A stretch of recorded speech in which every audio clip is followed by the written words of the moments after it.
দেখ, আজকে যে আমরা পড়াবো সেটা হচ্ছে অর্গানাইজিং। 3টে কোশ্চেন পড়াবো আজকে। অর্গানাইজিং এর ডেফিনেশন মানে অর্গানাইজিং বা অর্গানাইজেশন যাই বলি, অর্গানাইজিং ও বলতে পারি, আবার কেউ কেউ অর্গানাইজেশনও বলে। ঠিক আছে, মানে সংগঠন, চ্যাপ্টারের নাম হচ্ছে সংগঠন, অর্গানাইজিং বা অর্গানাইজেশন। ঠিক আছে, তো এটা কাকে বলে ডেফিনেশনটা সম্পর্কে একটু দেখবো, এর প্রসেসটা দেখবো, মানে অর্গানাইজেশনের যে স্টেপস। ঠিক আছে, সেকেন্ড কোশ্চেনই ছিল স্টেপস বা প্রসেস। আর একটা কোশ্চেন পড়বো সেটা হচ্ছে ইম্পর্টেন্স। ব্যাস 3টে কোশ্চেন পড়বো আজকে। ঠিক আছে, তো 3টে কোশ্চেন পড়বো। তাহলে প্রথম কোশ্চেন কি বলেছে? অর্গানাইজেশন। অর্গানাইজেশনকে বাংলায় বলা হয় সংগঠন। তো অর্গানাইজেশন কথাটা কোথা থেকে এসছে? এটা একটা শব্দ, অর্গানাইজিম। ঠিক আছে, অর্গানাইজিম। ঠিক আছে, অর্গানাইজেশন কথাটা এসছে অর্গানাইজিম থেকে। অর্গানাইজিং থেকে এই কথাটা এসছে, অর্গানাইজেশন। অর্গানাইজেশন কথাটা এসছে কথা থেকে, অর্গানাইজিং থেকে এসছে। ঠিক আছে, অর্গানাইজিং থেকে এসছে। তা আমাকে পড়তে হবে অর্গানাইজিং জিনিসটা কি। এখানে লেখা আছে যে অর্গানাইজেশন সম্পর্কে বিভিন্ন লোক বিভিন্ন মত দিয়েছে। আমার কাছে বেটার লাগলো হেনরি ফেওয়ালের মতটা, তাই হেনরি ফেওয়ালের মতটা বলছে। বলছে to organise a business is to provide it with everything useful, ঠিক আছে, everything useful to its functioning, raw materials, machine, tools, capital, personal. Personal মানে কি বলতো? শ্রমিক কর্মচারী যেটাকে বলা হয়। ঠিক আছে, পার্সোনাল মানে হচ্ছে তোর শ্রমিক কর্মচারী যেগুলো তাদেরকে বলা হয়, এটা হচ্ছে পার্সোনাল। তার মানে বলছে অর্গানাইজেশন কি? অর্গানাইজেশন বলতে কি বোঝায়? অর্গানাইজেশন বলতে বোঝায়, দেখ লেখা আছে এভরিথিং। এভরিথিং মানে জানিস? এভরিথিং মানে সবকিছু। অর্গানাইজেশন বলতে কি বোঝায়? সবকিছু। বলছে to organise a business, business organisation বলতে বোঝায় ইস টু প্রোভাইড করবে, মানে সাপ্লাই করবে, সরবরাহ করবে। ঠিক আছে, প্রোভাইড করবে, সবকিছু সরবরাহ করবে।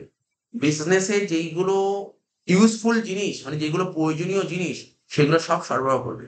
তাহলে বিজনেসের কাজগুলো, বিজনেসের অ্যাক্টিভিটি গুলো ঠিকঠাক ভাবে করার জন্য কি কি দরকার হয়? র ম্যাটেরিয়াল দরকার হয়। ভালো করে প্রোডাকশন করতে গেলে, ফ্যাক্টরিতে প্রোডাকশন করতে গেলে কি দরকার? র ম্যাটেরিয়াল দরকার। এটা তো আমাকে প্রোভাইড করতেই হবে। মেশিন দরকার, মেশিনের মাধ্যমেই তো ওদের প্রোডাকশনটা করতে হবে। তাই তো, মেশিন দরকার। টুলস দরকার, টুল মানে যন্ত্রপাতি দরকার। ক্যাপিটাল দরকার, মূলধন দরকার। পার্সোনাল মানে কি? শ্রমিক কর্মচারী দরকার। এটাই হচ্ছে তোর, হ্যাঁ বল। পার্সোনেল, পার্সোনাল না, পার্সোনেল।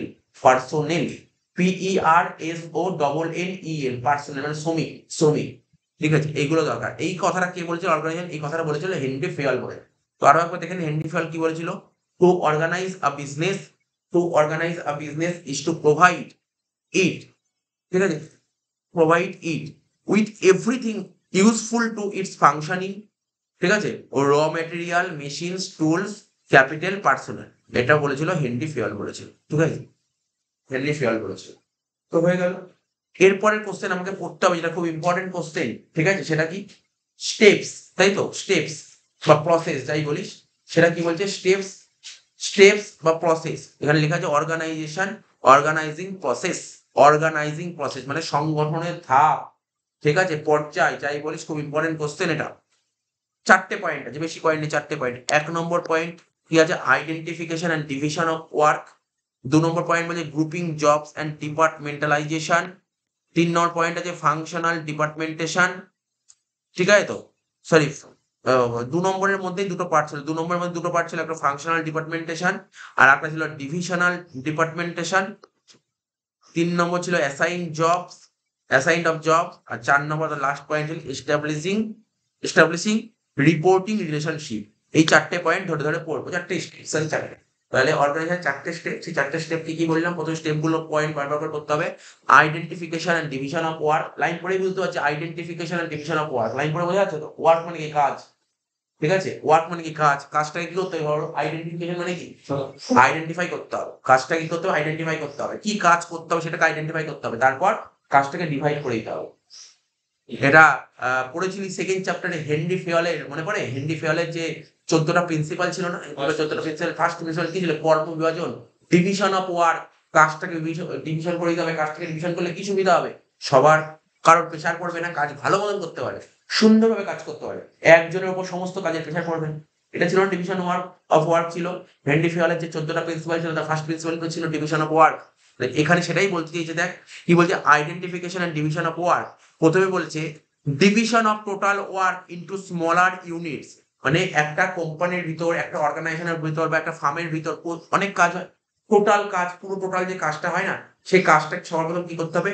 ডিভিশন করতে হবে। কিভাবে ডিভিশন করতে হবে? ছোট ছোট পার্টে ডিভিড করতে হবে। ছোট ছোট পার্টে ডিভিড করতে হবে, ঠিক আছে? ছোট ছোট পার্টে ডিভাইড করে দিতে হবে। তাই লিখেছি division of total work into smaller units, এটাকে বলা হয় জব। তাহলে কি বললাম? একটা কোম্পানির ভিতর, সাপোজ ধর একটা যে কোনো একটা কোম্পানির ভিতর তো কাজ, তো অনেক কাজ হয়, অনেক কাজ হয়। যত যে টোটাল যত কাজ আছে না, সেটাকে ছোট ছোট পার্টে ভাগ করে দেবে। ছোট ছোট পার্টে ভাগ করে দেবে। এইটাকে বলা হয় জব। এটাকে বলা হয় জবস, ঠিক আছে? এবার বলছি লিড টু স্পেশালাইজেশন। এতে কি হবে? এতে স্পেশালাইজেশন আসে। এতে স্পেশালাইজেশন আসে মানে কারোর কাজে কোনো স্পেশাল, মানে এমপ্লয়িরা না খুব সুন্দর দক্ষতার সঙ্গে কাজ করতে পারে। এতে স্পেশালাইজেশন চলে আসে। Because job are assign to individual. Individual মানে এমপ্লয়ীদের কথা বলা হচ্ছে। অ্যাসাইন মানে কি? অ্যাসাইন মানে দেওয়া, দিচ্ছে, জবটা দিচ্ছে মানে কাজটা দিচ্ছে, ইন্ডিভিজুয়ালদের যে কাজটা দিচ্ছে according to their qualification and capabilities. আমি সে মানে যে কোম্পানিতে যে সমস্ত স্টাফ, এমপ্লয়ি বা ওয়ার্কার কাজ করেন না, তাদের কি কোয়ালিটি আছে, কি কোয়ালিফিকেশন, কোয়ালিফিকেশন ওয়াইজ কাজ দেবো। একজনকে একটা কাজ দিলাম, ওই কাজটা জানেই না, কোয়ালিটি নেই, তাহলে ওকে দিয়ে তো লাভ নেই। কিন্তু ওই কাজটা যে জানে তাকেই দিতে হবে। তাহলে ওর কোয়ালিফিকেশন কি আছে, ওর ক্যাপাবিলিটি আছে কি কাজটা করার, তাহলে তাকে দাও। যার ক্যাপাবিলিটি আছে, যার কোয়ালিফিকেশন, তাকেই ওই কাজটা দাও। যার নেই তাকে দিয়ে লাভ নেই। তাহলে যার নেই তাকে যদি দিই, তাহলে কাজ ভালো হবে না। কাজ ভালো হতে গেলে তার ক্যাপাবিলিটি কি আছে, তার কোয়ালিফিকেশন কি আছে, সেই অনুযায়ী কাজটা দাও। এখানে কিন্তু এই পয়েন্ট গুলো বলেছে, দেখেছিস তো? তারপর বলছে লিড টু সিস্টেমেটিক ওয়ার্কিং। এটা এটা যদি হয়, যদি যার কোয়ালিটি আছে, যার কোয়ালিফিকেশন আছে, যার ক্যাপাবিলিটি, তাকে যদি সেই কাজটা দেওয়া হয়, তাহলে কোম্পানিতে কি হবে? বলছে লিড টু সিস্টেমেটিক ওয়ার্কিং। তাহলে কোম্পানির কাজটা আছে না, সিস্টেমেটিক ওয়েতে কাজ হবে, সিস্টেম ওয়াইজ কাজ হবে। ফর এক্সাম্পল ইন ব্যাংক, আমরা এই ব্যাংকে দেখি, ব্যাংকে ওয়ান পার্সন, একজন মানুষই কি ব্যাংকে সব কাজ করে? দেখেছিস তো ব্যাংকে একজন মানুষ কি সব কাজ করে? সব কাজ কিন্তু ব্যাংকের মানুষ, সব একজন মানুষ সব কাজ করে না। একজন দেখবি, তোরা যদি ব্যাংকে যাস, স্টেট ব্যাংকে যদি ঢুকি, দেখবি দেখি একটা টাকা জমা নেওয়ার একটা কাউন্টার থাকে, দেখেছিস তো? টাকা জমা নেওয়ার কাউন্টার থাকে, তারপর চেক কালেক্ট করার একটা কাউন্টার থাকে, ব্যাংকের যে সমস্ত ফর্ম ফিল আপ হয় তার জন্য আলাদা কাউন্টার থাকে, সমস্ত আলাদা আলাদা কাউন্টার থাকে। তাই বলছে দেখ এখানে কি বলেছে, ওয়ান পার্সন অ্যাকসেপ্ট ক্যাশ। একজন দেখবি তো ওর বোর্ডে ঝুলছে, বোর্ড জ্বলে, যে এখানে রিসিভ ক্যাশ লেখা থাকে, রিসিভ ক্যাশ। তুই যখনই টাকা জমা দিতে যাস ওখানে, তাই না? তারপর দেখবি চেক ক্লিয়ারেন্সের একটা ডিপার্টমেন্ট থাকে, ও চেক ক্লিয়ার করে, ঠিক আছে তো? একটা জায়গায় দেখবি যে কেউ যে নতুন একটা অ্যাকাউন্ট খুলতে, তার একটা ডিপার্টমেন্ট থাকে, সব আলাদা আলাদা জায়গা থাকে, ঠিক আছে তো? তো এখানে বলেছে যে কি বলেছে, যেটা বলছিলাম, হ্যাঁ, বলছে in bank one person accept cash and one person issue chequebook. একজন পার্সন চেকবুক ইস্যু করে, চেক দরকার হলে চেকবুক ইস্যু করছে একজন পার্সন। তাহলে এটা হচ্ছে ফার্স্ট পয়েন্ট। খুব সুন্দরভাবে বোঝা গেল identification and division of work. First point, জিনিস বুঝলে নিজের ভাষায় লিখে দিবি, অসুবিধা নেই। তো হচ্ছে গ্রুপিং জবস অ্যান্ড ডিপার্টমেন্টালাইজেশন। জব গুলোকে গ্রুপিং করা হবে। গ্রুপ মানে জানিস তো? আরে গ্রুপ মানে তো জানিস, গ্রুপ মানে জানিস, গ্রুপ করা তো জানিস, একটা গ্রুপ করা। তারপর ওই গ্রুপ করার পর সেইগুলো ডিপার্টমেন্ট করে দেবো, ডিপার্টমেন্ট, ডিপার্টমেন্ট। তো ডিপার্টমেন্ট যেমন একটা কোম্পানি থেকে কি ডিপার্টমেন্টটাকে তোকে বলছি, একটা পারচেস ডিপার্টমেন্ট হয়, একটা সেলস ডিপার্টমেন্ট হয়, মার্কেটিং ডিপার্টমেন্ট হয়, বিভিন্ন আলাদা আলাদা ডিপার্টমেন্ট থাকে একটা কোম্পানির মধ্যে না, অনেক ডিপার্টমেন্ট, হিউম্যান রিসোর্স ডিপার্টমেন্ট হয়, ঠিক আছে? প্রোডাকশন বলেছি, পারচেস ডিপার্টমেন্ট বলেছি, সেল ডিপার্টমেন্ট বলেছি, প্রোডাকশন ডিপার্টমেন্ট হয়, ঠিক আছে, মার্কেটিং ডিপার্টমেন্ট হয়, এরকম বিভিন্ন রকমের ডিপার্টমেন্ট হয়।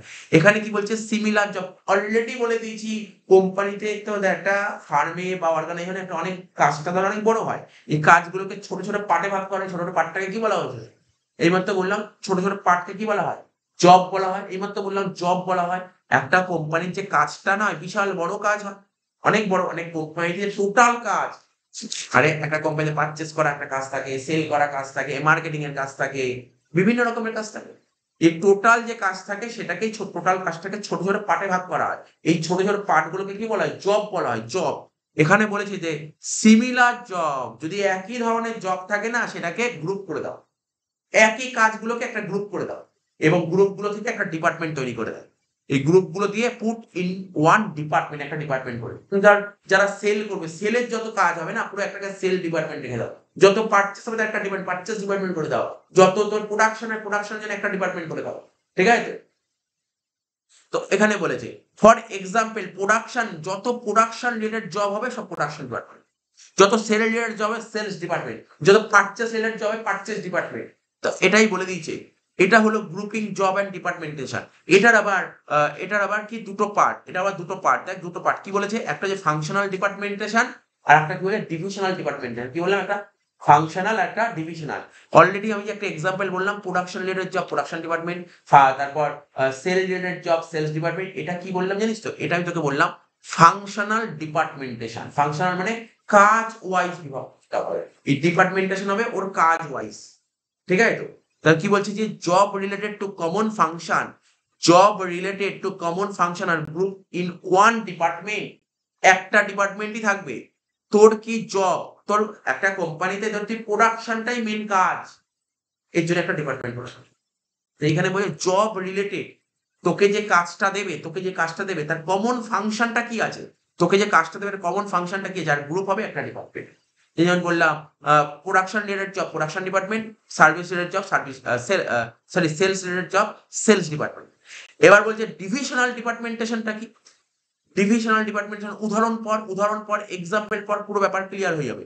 বলছে একটা অর্গানাইজেশনে না ও বিভিন্ন রকমের জিনিস কাজ করে, বিভিন্ন জিনিস প্রোডাকশন করতে পারে। ওদের নোটবুক বুঝিস তো, খাতা পত্র তৈরি করে, নোটবুক তৈরি করে, আবার পেন তৈরি করে, নোটবুক তৈরি করে আবার পেন তৈরি করে। নোটবুকের জন্য একটা ডিপার্টমেন্ট করে দিয়েছে, আবার পেনের জন্য একটা ডিপার্টমেন্ট।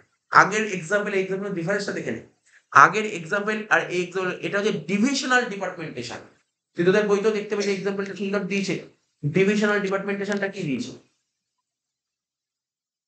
যেমন দেখ তোর বইতে একটা এক্সাম্পল দিয়েছে, কি বলতো, ধর একটা ফার্ম বা একটা প্রতিষ্ঠান, ঠিক আছে, একটা প্রতিষ্ঠান ও কি করে, মেডিসিনও প্রোডাকশন করে আবার কসমেটিক্সও প্রোডাকশন করে। একটা ফার্ম, একটা কোম্পানি মেডিসিন তৈরি করে আবার কসমেটিক্সও তৈরি করে। অনেক কোম্পানি থাকে, অনেক কোম্পানি, আইটিসি কোম্পানি, আমি আইটিসি কোম্পানি অনেক কিছু তৈরি করে।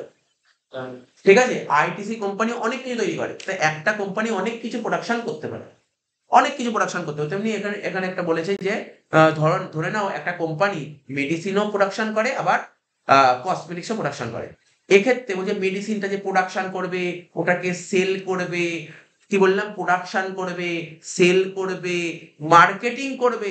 বিপণন বলেছেন, বিপণনকে ইংরেজিতে বলে মার্কেটিং, মার্কেটিং করবে। এর জন্য যত কাজ, তার জন্য সব মেডিসিন করে। তাহলে মেডিসিন রিলেটেড কাজগুলো মেডিসিন ডিপার্টমেন্ট, আবার কসমেটিক রিলেটেড জবগুলো হয়ে যাবে কসমেটিক্স। দুটো আলাদা ডিপার্টমেন্ট, এটাকে বলা হয় ডিভিশনাল ডিপার্টমেন্টেশন। এটাকে বলা হয় ডিভিশনাল ডিপার্টমেন্টেশন। কিন্তু এই শুধু মেডিসিন ডিপার্টমেন্ট বলি, এটা হলো ফাংশনাল ডিপার্টমেন্টেশন। তো সিম্পল কথা বলেছে একদম, গ্রুপিং জব অ্যান্ড ডিপার্টমেন্টেশন।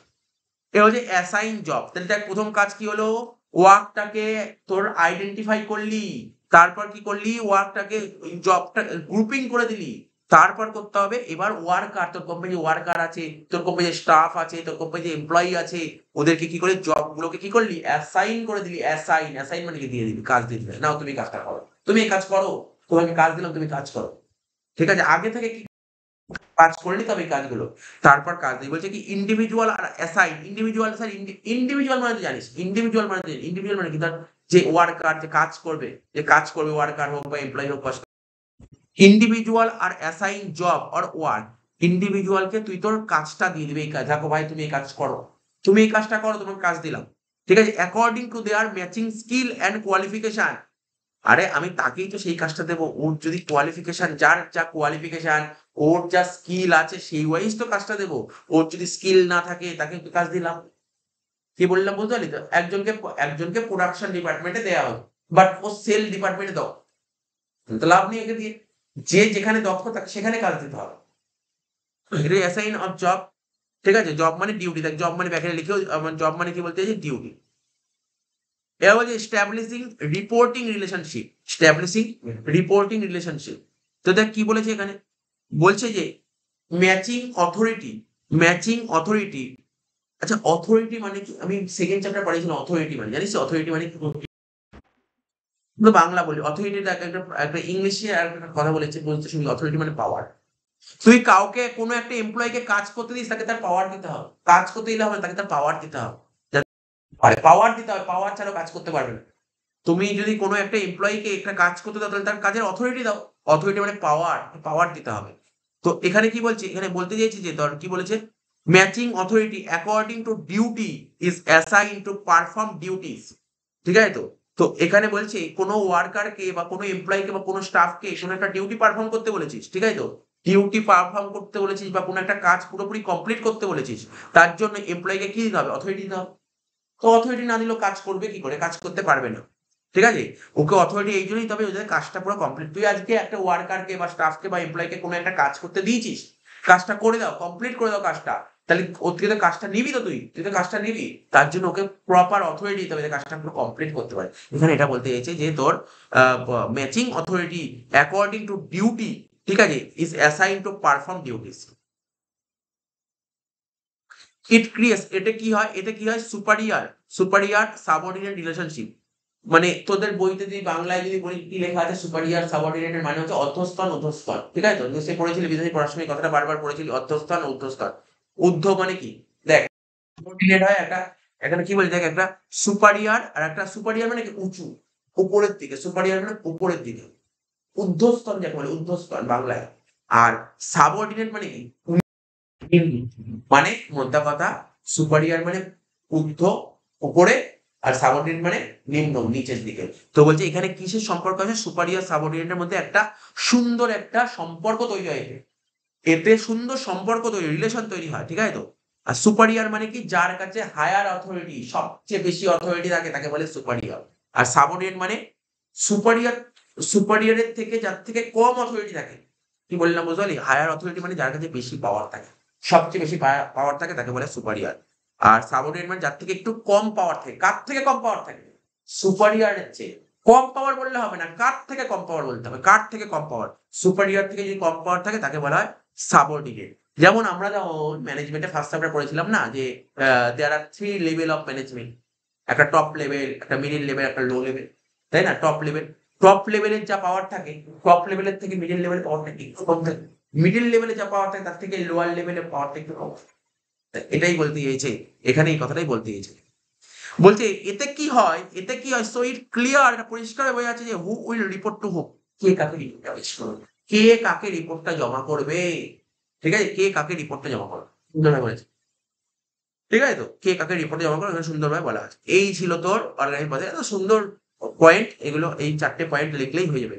ঠিক আছে, 4টে পয়েন্টই তোকে অ্যানালাইসিস করতে হবে। লাস্ট কোশ্চেন আজকে এটা পড়াবো। ইম্পর্টেন্স অফ অর্গানাইজ বা ইম্পর্টেন্স অফ অর্গানাইজেশন। অর্গানাইজ আমরা জানিস তো সংগঠন, যেটা বললাম সংগঠন। এর কি ইম্পর্টেন্স মানে গুরুত্ব বা অ্যাডভান্টেজ, একই অ্যান্সার হবে কিন্তু। যদি পরীক্ষায় যদি অ্যাডভান্টেজ চলে আসে এই অ্যান্সারটাই লিখে দিবি, এই অ্যান্সারটাই লিখে দিবি, কারণ বইটা অ্যাডভান্টেজ আলাদা করে লেখা নেই, এটাই লিখবি, এটাই অ্যাডভান্টেজ। ইম্পর্টেন্সটাই অ্যাডভান্টেজ, যে কোনো চ্যাপ্টারে যদি অ্যাডভান্টেজ আলাদা করে পড়ানো থাকে ইম্পর্টেন্সটা লিখে দিলেই হয়ে যাবে, কোনো সমস্যা নেই। ইম্পর্টেন্সটা অ্যাডভান্টেজ হয়ে যাবে, কোনো সমস্যা নেই। ফার্স্ট পয়েন্ট কি বলেছে? একই, যেমন দেখ আমি স্টেপটা ইচ্ছা করে আগে পড়ালাম, কেননা স্টেপটা ভালো করে পড়া থাকলেই ওর মধ্যে দেখবি একই কথা বারবার ইম্পর্টেন্স, ওই কথাগুলো ইম্পর্টেন্স ঢুকবে, ওই কথা ইম্পর্টেন্স ঢুকবে। প্রথম পয়েন্ট কি বলেছে?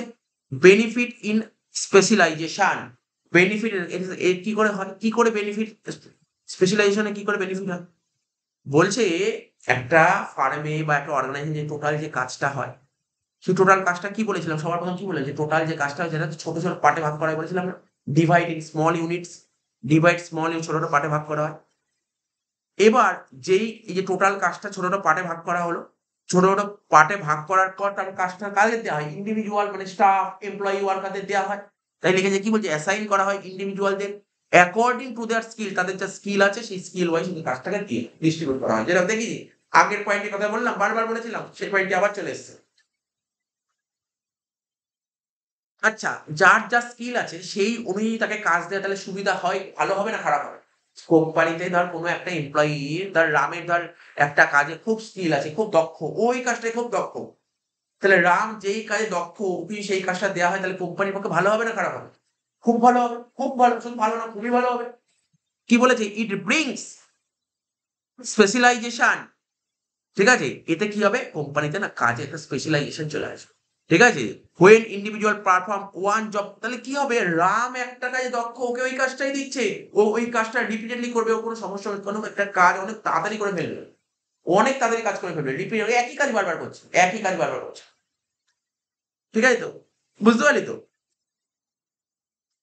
মানে নরমাল ব্যাপার, কোনো একটা যেমন বাড়িতেও দেখবি, অনেকে দেখবি যে বাড়িতে দেখবি কোনো একটা কাজ বা তো কারো যদি দোকান থাকে বা কারো যদি ওই কাজটাই বারবার দক্ষ, ওই কাজটাই একই কাজ করে যাচ্ছে। বুঝলেন? তাহলে ওই কাজটা ওর খুব ভালো করে করতে হবে। কিন্তু ওর জায়গায় যদি ওকে কোনো একটা কোম্পানিতে কাজ করে, ওই জায়গায় ও নতুন একটা কাজ করে দিয়ে দেয়। ওই কাজটাকে ধরতেই তো প্রচুর টাইম লেগে যাবে।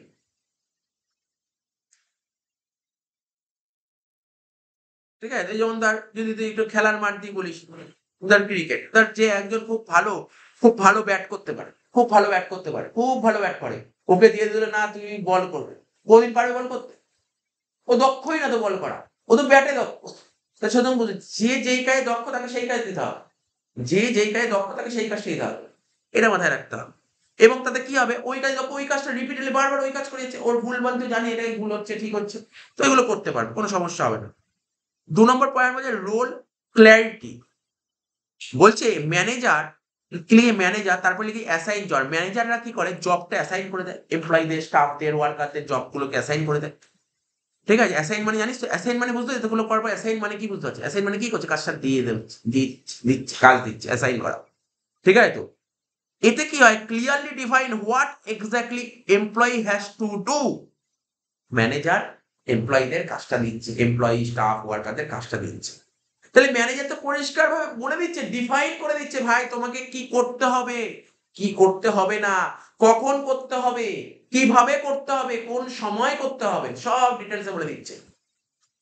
তাই বলছে যে clearly define what exactly employee has to do. ঠিক আছে তো? বলে দিয়েছে। এটা হয়ে গেল রোল ক্ল্যারিটি। বুঝতে পারলি ব্যাপারটা কি বলে? সুন্দরভাবে পয়েন্ট লেখা আছে। ৩ নম্বর পয়েন্ট বলেছে ক্ল্যারিটি ইন ওয়ার্কিং রিলেশনশিপ। মানে কাজে দেখ, কাজ করলে হলো না। কাজে না, যখন যেখানে কাজ করবি না, সম্পর্ক ভালো থাকতে হবে কাজে। কাজে যদি সম্পর্ক ভালো না থাকে না, রিলেশন যদি ভালো না হয় না, তাহলে কাজ ভালো হবে না। কাজ ভালো হবে না।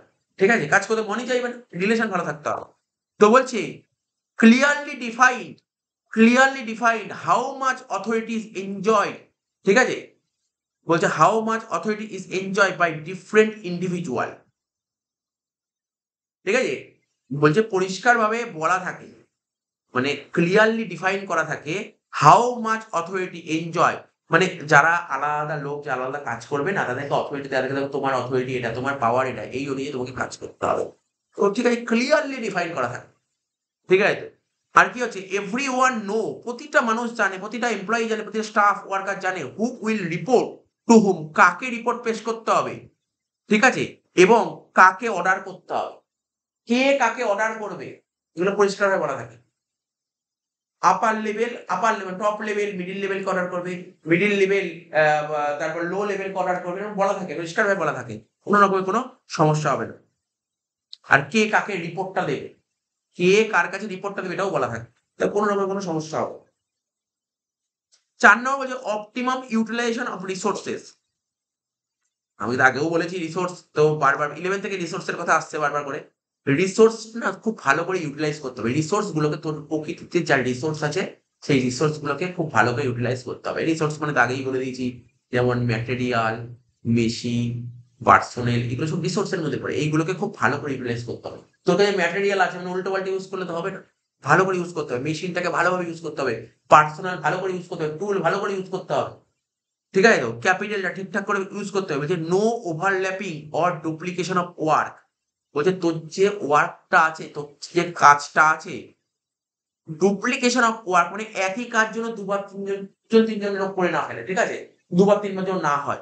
তো বলছে no overlapping or duplication of work. মানে কাজে এখানে না, মানে এখানে কি বলছে, কাজটা ডুপ্লিকেশন হওয়ার কোনো সম্ভাবনা থাকে না। কাজ ওভারল্যাপিং হওয়ার কোনো সম্ভাবনা থাকে না। কারণ কি, কেন কি, ম্যানেজার ক্লিয়ারলি ডিফাইন। ঠিক আছে? কোম্পানির যে ম্যানেজার, ফার্মের যে ম্যানেজার পরিষ্কারভাবে ডিফাইন করে দিয়েছে, জবটা ডিফাইন করে দিয়েছে। কার কি কাজ এটা ডিফাইন করে দিয়েছে। ঠিক আছে তো?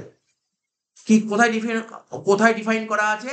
জব ডেসক্রিপশন ডকুমেন্টে। যে যা কাজ করবে ওদের জব ডেসক্রিপশনের ডকুমেন্ট হয়। সেই ডকুমেন্টে পরিষ্কারভাবে ডিফাইন করা আছে, ভাই এমপ্লয়ি তোমার এই কাজ, তোমার এই কাজ ডিফাইন করা আছে। ঠিক আছে তো? তাহলে কি হবে? তাহলে সবাইকে যদি আলাদা করে কাজ ডিফাইন করা থাকে, তাহলে কাজ কি ডুপ্লিকেট হবে? ডুপ্লিকেশন হবে? কোনো ডুপ্লিকেশন হবে না। একই কাজ দুবার হওয়ার সম্ভাবনাই নেই। আর no chance of same work, ওই একই কথা। এক কাজ হওয়ার কোনো চান্স নেই। পারফর্ম টু অর মোর, মানে ২ জন বা তার বেশি লোক একই কাজ করার দরকার নেই। একই কাজ করবে না তো? যদি সবাইকে আলাদা করে কাজটা ডিফাইন করা থাকে, তাহলে একই কাজ ২ জন করবে? কোনদিন করবে না।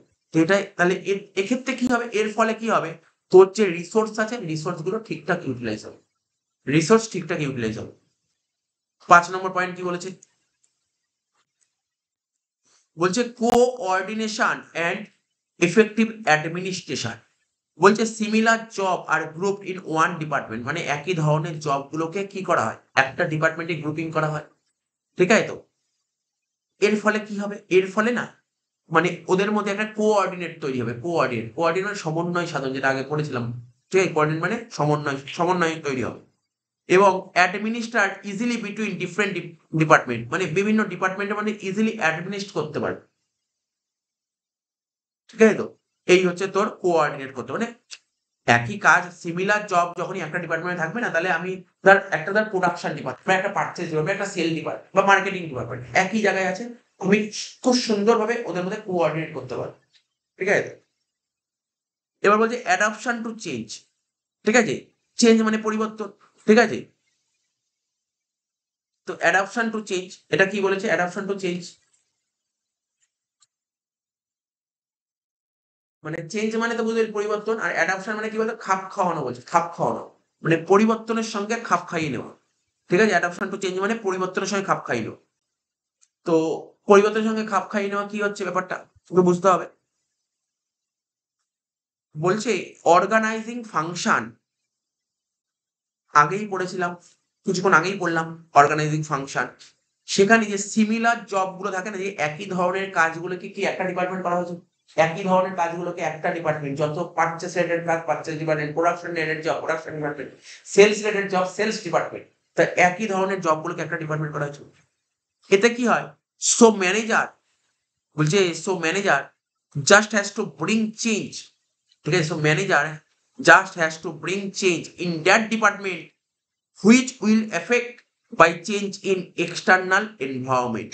আমরা এনভায়রনমেন্ট চ্যাপ্টার পড়েছিলাম, বলছে যে এক্সটার্নাল এনভায়রনমেন্টে যদি কোনো চেঞ্জ আসে, কি বললাম এখানে লাইনটা পড়, ইংলিশটা পড় কি লিখেছে, বলছে এক্সটার্নাল এনভায়রনমেন্টে যদি কোনো চেঞ্জ আসে তাহলে ম্যানেজারকে কি করতে হবে, যদি এক্সটার্নাল এনভায়রনমেন্টে কোনো চেঞ্জ আসে তাহলে ম্যানেজারকে কি করতে হবে, ঠিক আছে? ম্যানেজারকে কি করতে হবে, বলছে ওই পার্টিকুলার ডিপার্টমেন্টকে চেঞ্জ করতে হবে। বলছে এক্সটার্নাল এনভায়রনমেন্টে যদি কোনো চেঞ্জ আসে তাহলে ম্যানেজারকে কি করতে হবে, পার্টিকুলার ওই ডিপার্টমেন্টে চেঞ্জ করতে হবে, ঠিক আছে? যেই ডিপার্টমেন্টে চেঞ্জ আনা দরকার, সব ডিপার্টমেন্ট চেঞ্জ করার দরকার নেই, পার্টিকুলার যেই ডিপার্টমেন্টে চেঞ্জ আনা দরকার সেই ডিপার্টমেন্টকে চেঞ্জ করবে, ঠিক আছে? তো পুরো ডিপার্টমেন্টে চেঞ্জ করার দরকার নেই, এখানে তাই লিখেছে, এখানে লিখেছে যে so manager just has to bring change in that department, সেই ডিপার্টমেন্টে চেঞ্জ করবে which will effect by change in external environment, এক্সটার্নাল এনভায়রনমেন্টে চেঞ্জ হওয়ার ফলে ম্যানেজারকে চেঞ্জ করতে হবে, কোন ডিপার্টমেন্ট, সেই ডিপার্টমেন্টকে চেঞ্জ করতে হবে, সেই ডিপার্টমেন্ট চেঞ্জ করতে হবে,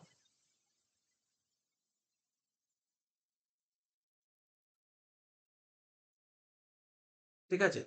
এর ফলে কি হবে, এর ফলে কি হবে, মানে পরিবর্তনের সঙ্গে তুই খাপ খাইয়ে নিতে পারবি, ইংলিশটা হচ্ছে অ্যাডাপশন টু চেঞ্জ, ঠিক আছে? চেঞ্জটা অ্যাডাপ্ট করতে পারবি।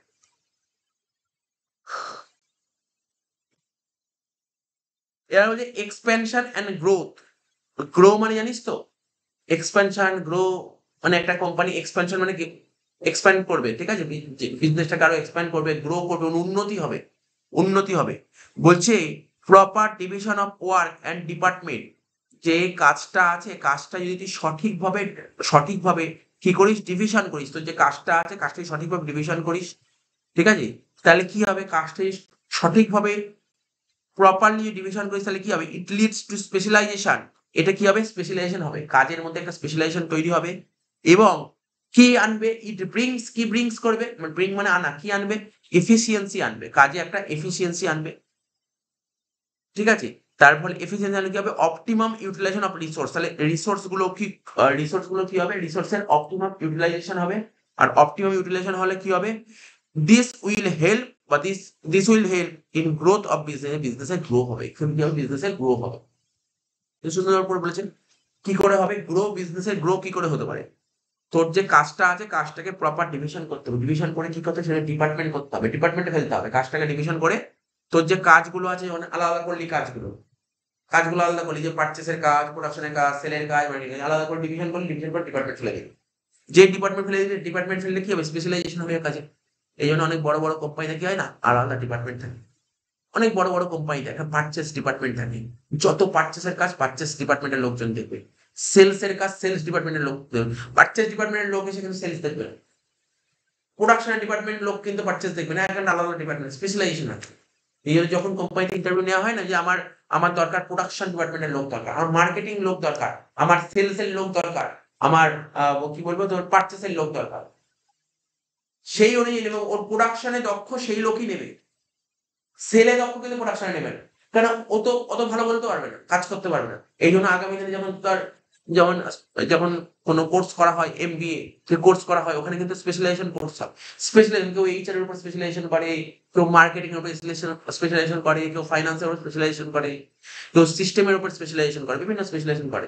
মানে বিভিন্ন ডিমান্ড আছে মার্কেটে, কাজের জন্য মার্কেটে ডিমান্ড আছে।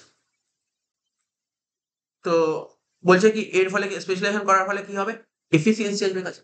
কাজে এফিসিয়েন্সি আসবে না, যে মার্কেটিং এ খুব এফিসিয়েন্ট, তাহলে তো মার্কেটিং এর লোকই নেওয়া হয়েছে, তো মার্কেট সম্পর্কে ভালো জানে, ঠিক আছে। তো অপটিমাম ইউটিলাইজেশন অফ রিসোর্স গুলো খুব ভালো করে ইউটিলাইজ করতে পারে, এতে কি হবে, বিজনেস গ্রো হবে। লাস্ট পয়েন্ট করবো কি, ডেভেলপমেন্ট অফ পার্সোনাল। এই সমস্ত কাজ করার ফলে যদি সত্যি স্পেশালাইজেশন আসে, তাহলে কোম্পানি যে সমস্ত এমপ্লয়িরা কাজ করবে, ওদের ডেভেলপ হবে, ওদের খুব ডেভেলপ হবে, এতে খুব ডেভেলপ হবে, প্রমোশন হবে, তাড়াতাড়ি করে প্রমোশন হবে। বলছে ম্যানেজার ডেলিগেট অথরিটি। ডেলিগেট মানে জানিস, ডেলিগেট মানে কি, ইংলিশে ডেলিগেট মানে জানিস, ডেলিগেট মানে কি, হস্তান্তরিত করা, অর্পণ করা, বাংলায় বললাম, ঠিক আছে। ডেলিগেট মানে হস্তান্তরিত করা বা অর্পণ করা, ঠিক আছে, মানে দিয়ে দেওয়া, ট্রান্সফার করা, ট্রান্সফার করা, ইংলিশে ট্রান্সফার করা। ম্যানেজার, ম্যানেজার কি করে, ডেলিগেট করে, ট্রান্সফার করে, কি ট্রান্সফার করে, অথরিটি। অথরিটি মানে নিমিত্ত পাওয়ার, ম্যানেজার পাওয়ার গুলো ট্রান্সফার করে দেয়, ঠিক আছে।